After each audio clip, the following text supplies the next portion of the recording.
اب میں ملتمس ہوں وزیر اعظم اسلامی جمہوریہ پاکستان جناب محمد شہباز شریف صاحب سے کہ وہ تشریف لائیں اور آج کی اس پروقار تقریب سے خطاب فرمائیں۔ خواتین و حضرات، عزت مآب وزیر اعظم اسلامی جمہوریہ پاکستان جناب محمد شہباز شریف۔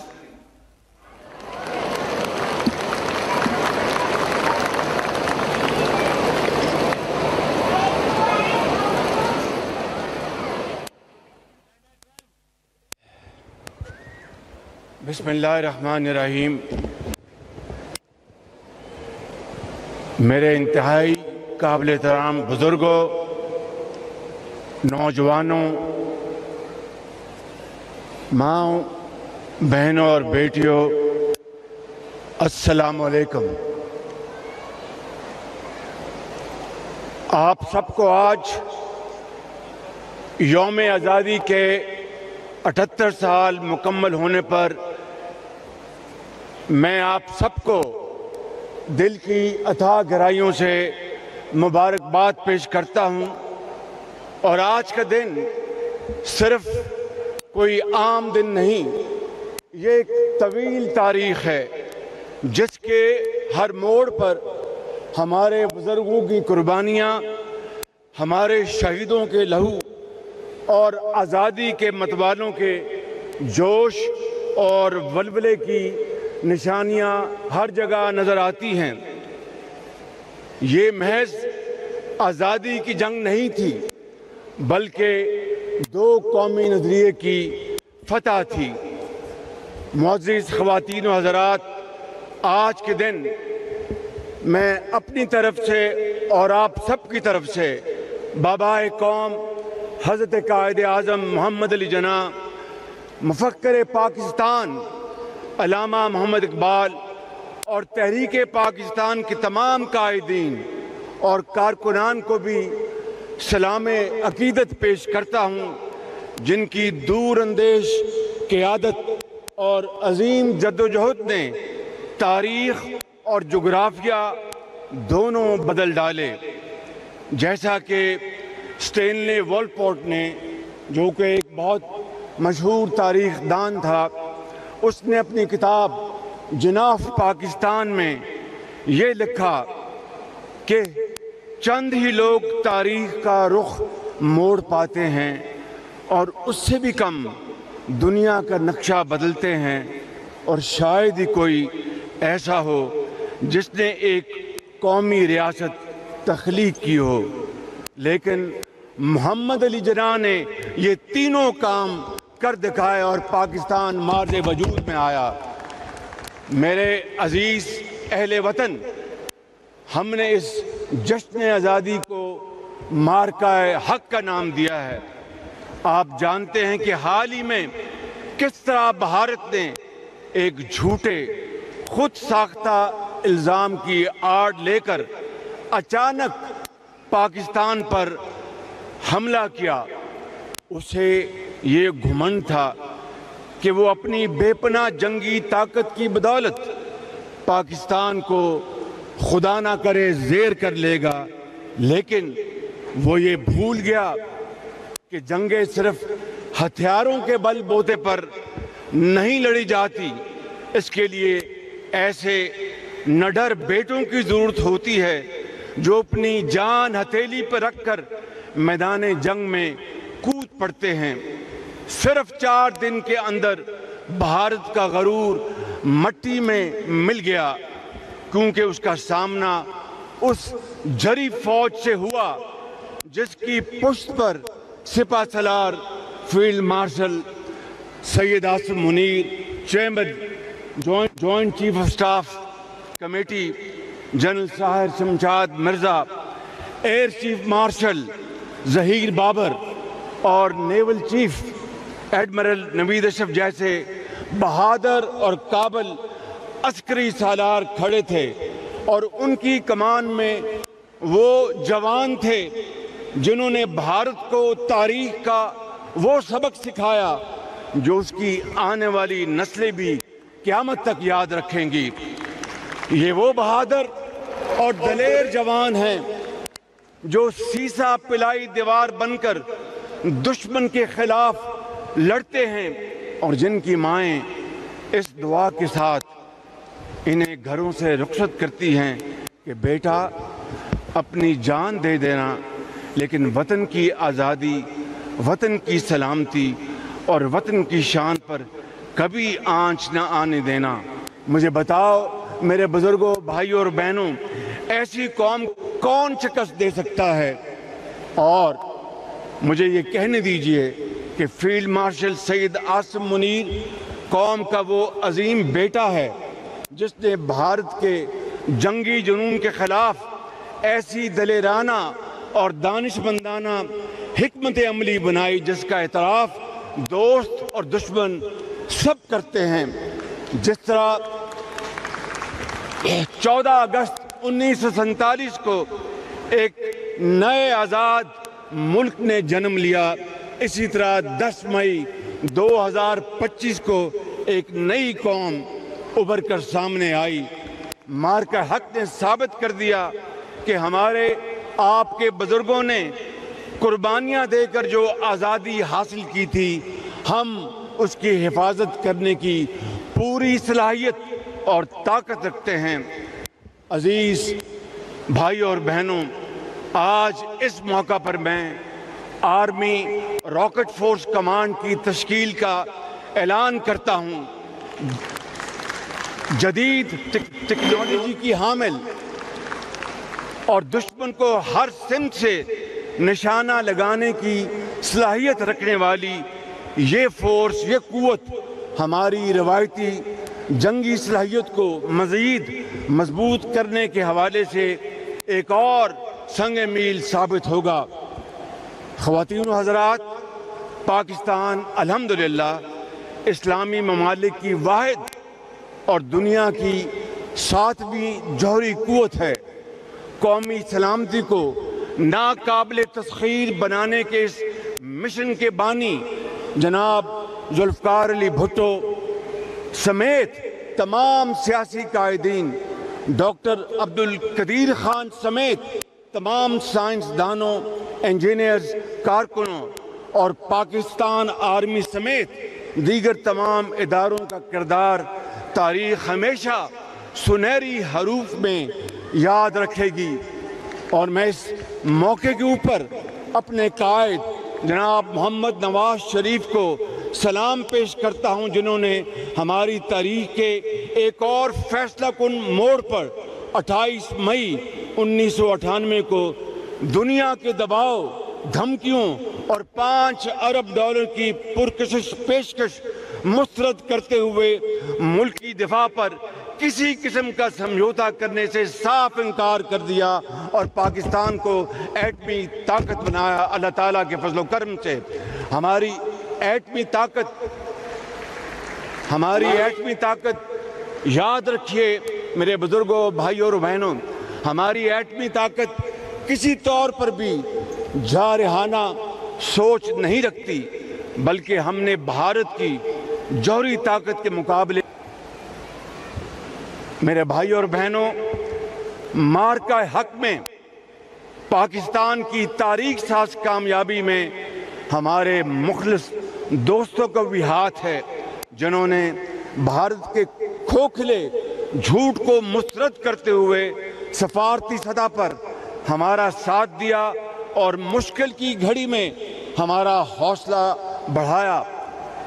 اس حوالے سے ہمارے انتہائی بااعتماد اور دوست ہمسایہ ملک چین، برادر ممالک سعودی عرب، ترکیہ، آذربائیجان، متحدہ عرب امارات، قطر اور ایران نے عالمی سطح پر جس طرح پاکستان کے موقف کی کھل کر حمایت کی، پاکستانی قوم ان تمام بھائیوں کا، دوستوں کا شکریہ ادا کرتی ہے۔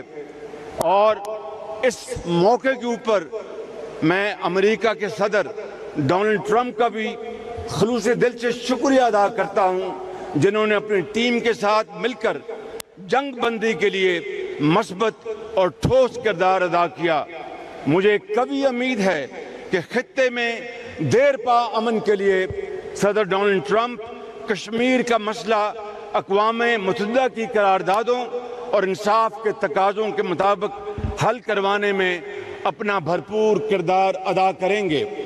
میرے بزرگوں، بھائیوں اور بہنوں، اللہ تعالیٰ کے فضل و کرم سے ماضی کی طرح مسلم لیگ نون کی حکومت نے اپنے ہر دور میں پاکستان کی اقتصادی ترقی اور عوام کی فلاح و بہبود کو اپنی اولین ترجیح قرار دیا۔ ہم نے 2024 کے بعد ایک خستہ حال معیشت کو سنبھالنے کے لیے نہایت اہم اور بنیادی نوعیت کے اقدامات کیے ہیں۔ ان اقدامات کی وجہ سے نہ صرف دیوالیہ پن کا خطرہ ٹل گیا جو ہمارے سروں پر منڈلا رہا تھا، بلکہ معیشت کے اشاریے آہستہ آہستہ بہتری کی طرف بڑھ رہے ہیں۔ مہنگائی کی سطح جو 34% تک پہنچ گئی تھی، آج 5% تک آ چکی۔ سٹاک ایکسچینج اپنی بلندیوں پر ہے اور بینکوں کا انٹرسٹ آدھا کم ہو چکا، 21% سے 11% پہ آ چکا۔ میرے بزرگوں، بھائیوں اور بہنوں، یہ سب کچھ اللہ تعالیٰ کے فضل و کرم اور سیاسی و عسکری ٹیم پاکستان کے درست فیصلوں کی بدولت آج پاکستان معاشی آزادی کی راہ پر گامزن ہے۔ عالمی ادارے بھی تسلیم کر رہے ہیں کہ پاکستان الحمدللہ بحران سے نکل کر ایک نئے معاشی دور میں داخل ہو رہا ہے، لیکن ہمیں یہ بات اچھی طرح اس کا علم ہونا چاہیے کہ یہ صرف آغاز ہے۔ مستقبل کی راہیں ہمیں شبانہ روز لگن، محنت اور شفافیت سے طے کرنی ہیں تاکہ ترقی اور خوشحالی کا خواب جلد سے جلد شرمندہ تعبیر ہو۔ یہاں میں افواج پاکستان، خصوصاً chief of army staff field marshal Syed Asim Munir کا شکریہ ادا کرنا چاہوں گا، جنہوں نے سول حکومت کے ساتھ بھرپور تعاون کرتے ہوئے نیشنل ایکشن پلان سے لے کر نیشنل اکنامک پلان تک ہر سطح پر ہم آہنگی پیدا کی۔ اس کی ایک تازہ مثال پاکستان اور امریکہ کے درمیان تجارت اور ٹیرف کا طے پانے والا معاہدہ، جس میں ہماری معاشی ٹیم نے، جس کے سربراہ تھے finance minister Aurangzeb, secretary commerce اور دوسرے ساتھی، انہوں نے بڑی محنت کی، اور اس کے ساتھ ساتھ فیلڈ مارشل سید عاصم منیر کا بھی اس میں کلیدی کردار ہے۔ اسی طرح محترم چیف جسٹس اور عدلیہ کے تعاون سے سالہ سال سے لٹکے ہوئے جو FBI کے کیسز کے جلد فیصلوں کی بدولت رواں سال قومی خزانے میں 100 ارب روپے سے زیادہ رقوم جمع ہوئیں۔ میرے بھائیوں اور بہنوں اور بزرگوں، دیار غیر میں وطن سے بے مثال محبت کرنے والے پاکستانی بھی اس عظیم مشن میں اپنا شاندار کردار ادا کر رہے ہیں۔ میں اور آپ سب ان کو آج یوم آزادی کی دل سے مبارکباد دیتے ہیں۔ رواں سال انہوں نے 38.3 ارب ڈالر کی تاریخی ترسیلات زر پاکستان بھجوا کر پاکستان کی معیشت کو مضبوط کیا۔ ہم سب ان کا دل کی اتھاہ گہرائیوں سے شکریہ ادا کرتے ہیں، اور وہ جہاں پر بھی ہیں وہ عظیم پاکستان کے سفیر ہیں۔ وہ کام دن میں وہاں پر کرتے ہیں، رات کو ان کا دل اور دماغ پاکستان میں اپنے بچوں اور رشتہ داروں کے ساتھ ہوتا ہے۔ معزز حاضرین کرام، آزادی اور مارکہ حق کی کامیابی کا جشن مناتے ہوئے ہم سب کی آنکھوں کے سامنے ان لوگوں کے دکھوں کے دل خراش مناظر آتے ہیں جو آزادی سے محروم ہیں اور محکومی کی زنجیروں میں جکڑے ہوئے ہیں۔ غزہ کی خون آلود گلیاں ہوں یا وادی کشمیر کا مقتل، جہاں پر دن رات بے گناہ کشمیریوں کا خون بہتا ہے اور کشمیر کی وادی ان کے خون سے سرخ ہو چکی ہے۔ پاکستان اصولی اور غیر متزلزل موقف کے ساتھ ہمیشہ اپنے مظلوم بہن بھائیوں کے ساتھ کھڑا رہا ہے۔ فلسطین کا مسئلہ آج انسانیت کے ضمیر کا امتحان بن چکا ہے۔ پاکستان مظلوموں کی اخلاقی، سفارتی اور سیاسی حمایت اس وقت تک جاری رکھے گا جب تک کہ فلسطین اور کشمیر کے بھائیوں اور بہنوں کو ان کے حقوق نہیں مل جاتے، اور ہم عالمی فورمز پر ریاست فلسطین کے قیام اور اپنے کشمیری بھائیوں اور بہنوں کے حق کے لیے بھرپور آواز اٹھاتے رہیں گے۔ عزیز ہم وطنوں، وقت آ چکا ہے کہ ہم سیاسی تقسیم، ذاتی مفادات اور کھوکھلے نعروں سے آگے بڑھ کر پاکستان کے لیے اجتماعی سوچ اپنائیں۔ آج کے اس عظیم دن میں تمام سیاسی جماعتوں، اسٹیک ہولڈرز اور سول سوسائٹی کو میثاق استحکام پاکستان کا حصہ بننے کے لیے ایک مرتبہ پھر خلوص دل سے دعوت دیتا ہوں۔ یہ میثاق معیشت کی بحالی کا ہی منصوبہ نہیں بلکہ ایک وسیع تر قومی مفاد کی بنیاد ہے، تاکہ پوری دنیا دیکھ سکے کہ اختلافات اپنی جگہ مگر اپنے پیارے پاکستان کی خاطر ہم سب ایک ہیں۔ خواتین و حضرات، ہم نے دہشت گردی کے لازوال قربانیاں دی ہیں۔ 90,000 پاکستانی شہید ہو چکے ہیں، جن میں افواج پاکستان، پولیس اور دیگر سیکورٹی فورسز کے افسر اور جوانوں کے علاوہ عام شہری بھی شامل ہیں۔ اس جنگ میں پاکستان کو 150 ارب ڈالر سے زائد کا مالی نقصان ہوا، لہٰذا اب ہم کسی نئے فتنے کو جگہ نہیں دیں گے۔ پاکستان میں سب کو احتجاج کا حق ہے مگر جلاؤ گھراؤ کا نہیں، تنقید کا حق ہے مگر توہین اور گالی کا نہیں، سیاست کا حق ہے مگر ریاست کے خلاف بغاوت کا نہیں، اور اس کو ہم کسی صورت بھی اس کو پنپنے نہیں دیں گے۔ اپنی گفتگو ختم کرنے سے پہلے میں اپنی قوم کے انتہائی ہونہار بچوں، قوم کے نوجوانوں، بیٹوں اور بیٹیوں کو یہ پیغام دینا چاہتا ہوں کہ نوجوان ہی تحریک آزادی کے سپاہی تھے، جنہوں نے قائد اعظم کے پیغام کو بر صغیر کے ہر گاؤں، ہر کوچے، ہر گلی تک پہنچایا، اور جو تحریک آزادی کا ہراول دستہ رہے۔ آج بھی قوم کی امیدیں آپ کے ساتھ ہیں، نوجوانوں کے ساتھ ہیں۔ علامہ اقبال نے کہا تھا، وہی جواں ہے قبیلے کی آنکھ کا تارا، شباب جس کا ہے بے داغ ضرب ہے کاری۔ آپ پاکستان کے نوجوان، کروڑوں بچے اور بچیاں تعمیر وطن کے عزم کے ساتھ اٹھ کھڑے ہوں، اور انشاءاللہ تعلیم کے مواقع، روزگار اور کاروبار کے لیے درجنوں منصوبوں کا آغاز کر دیا گیا ہے۔ آپ ان منصوبوں سے بھرپور فائدہ اٹھائیں، اپنے پاکستان کو روشن بنائیں اور وطن عزیز کے مقدر کا ستارہ بنیں۔ آئیے آج یوم آزادی کے موقع پر یہ عہد کریں کہ ہم محنت اور مسلسل محنت سے پاکستان کو ایک فلاحی، خود کفیل اور باوقار ریاست بنائیں گے۔ ہمارے پاس ایک عظیم ماضی ہے، اب ہمیں ایک روشن مستقبل کی طرف آگے بڑھنا ہے۔ اور کیا خوب کہا کہ ہو صداقت کے لیے جس دل میں مرنے کی تڑپ، ہو صداقت کے لیے جس دل میں مرنے کی تڑپ، پہلے اپنے پیکرے خاکی میں جان پیدا کرے، پھونک ڈالے یہ زمین و آسمان مستعار، اور خاکستر سے آپ اپنا جہاں پیدا کرے۔ پاکستان زندہ باد، قائد اعظم زندہ باد۔